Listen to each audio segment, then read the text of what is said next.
Assalamualaikum Ustadz.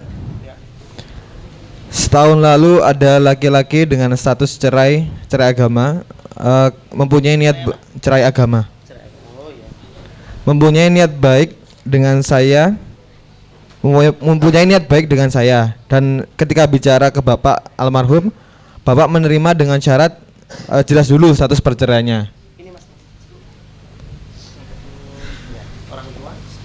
Setuju dengan syarat jelas dulu status perceraiannya.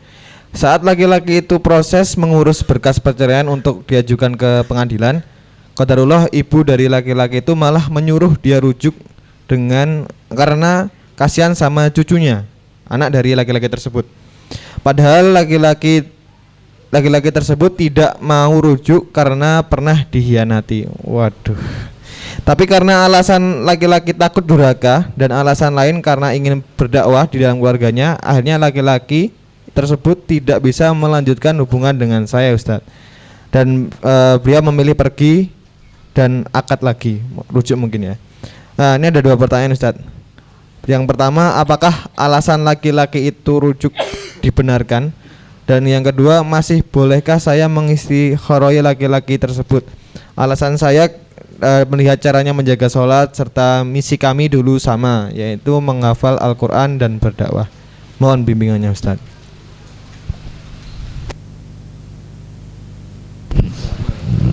Jadi ceritanya yang laki-lakinya sudah mentalak atau perempuannya yang minta khulu tadi ya? Tapi kok yang laki-laki yang ngurus persoalannya? Kalau laki-laki yang ngurus, kemungkinan laki-laki yang menjatuhkan talak. Kalau laki-laki menjatuhkan talak, dia harus punya alasan syar'i. Kalau yang laki-lakinya alasan syar'inya apa tadi itu? Alasan talaknya dia cerai, nggak disebutkan. Jadi saya bingung juga ya, menyelesaikan masalah. Artinya memberikan saran ini bingung juga. Karena ada alasan-alasan itu yang nanti akan diterima dalam pengadilan, ada yang tidak. Biasanya kalau sabab-sabab insaniyah itu ditolak.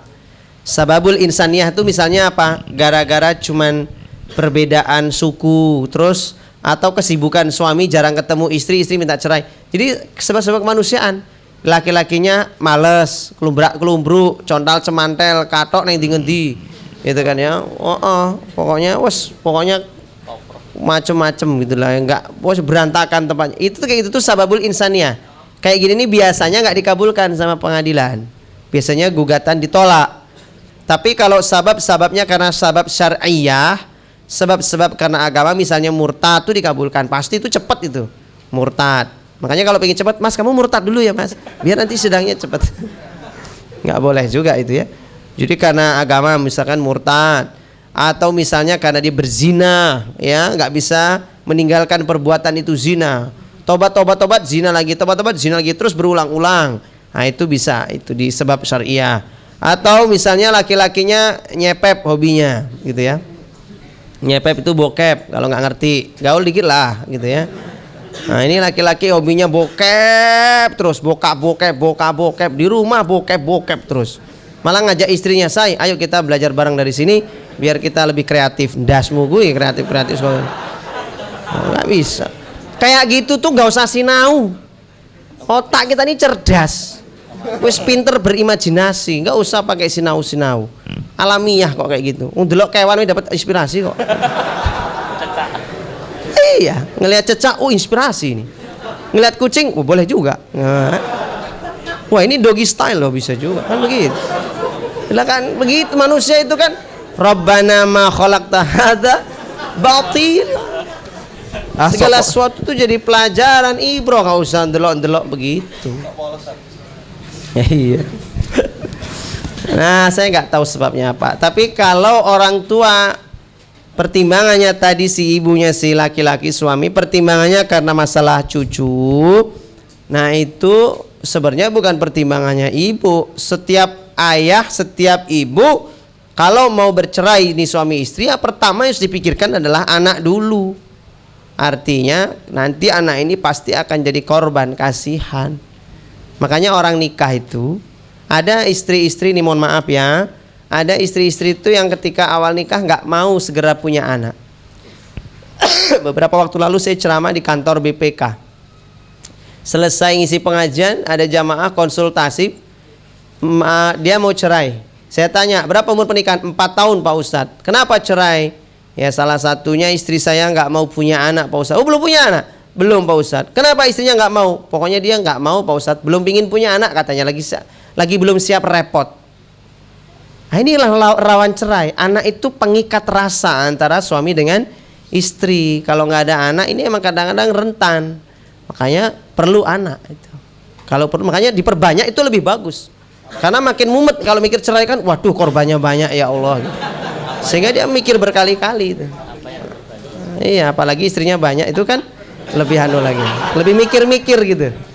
Sudah Staf saya bedek, duga. oh. Staf bedek. Nah, istri kok banyak? Banyak itu soang. Angsa. Nah, tadi maka saya tidak tahu bagaimana cara memberikan saya saran ke si fulanah ini, mbak ini, karena saya tidak tahu kasusnya syar'i atau tidak, sebab-sebab ceraiannya gitu. Yang penting adalah istikharah. Kalau cuma masalah sudah beda visi misi Pak Ustadz, sudah nggak mau cuma menghafal Quran, memang kalau dia luntur dari keinginan menghafal Quran itu masih dimaklumi selama sholatnya masih bagus, rajin ke majelis taklim, ya pokok-pokok agama nggak ditinggal, ya nggak apa-apa. Kalau itu jangan cerai. Masa cuma gara-gara Pak Ustadz suami saya sudah mutung nggak mau menghafal Quran Pak Ustadz. Lah kenapa? Katanya susah menghafal, saya ingin cerai Pak Ustadz sama suami. Cuma gara-gara dia mutung terus minta cerai. Jangan begitulah. Kalau cuma masalah misalnya menghafal Quran. Tapi kalau pokoknya ditinggal, misalnya kata dia, alah saya ini sholat terus selama ini nggak kaya-kaya, sholat nggak bikin kaya. Kata Ustadz Yusuf Mansur, rajin duha biar kaya. Saya duha terus nggak kaya-kaya. Nah, malaslah saya sholat lagi kata dia. Kata istrinya, Mas, sholat kok pingin kaya? Itu namanya sholat pesugihan Mas. Sholat itu bukan pingin kaya harta, tapi kaya hati. Dah gitu Mas. Jadi saya maaf ya nggak bisa memberi saran banyak karena tidak tahu problem kasusnya.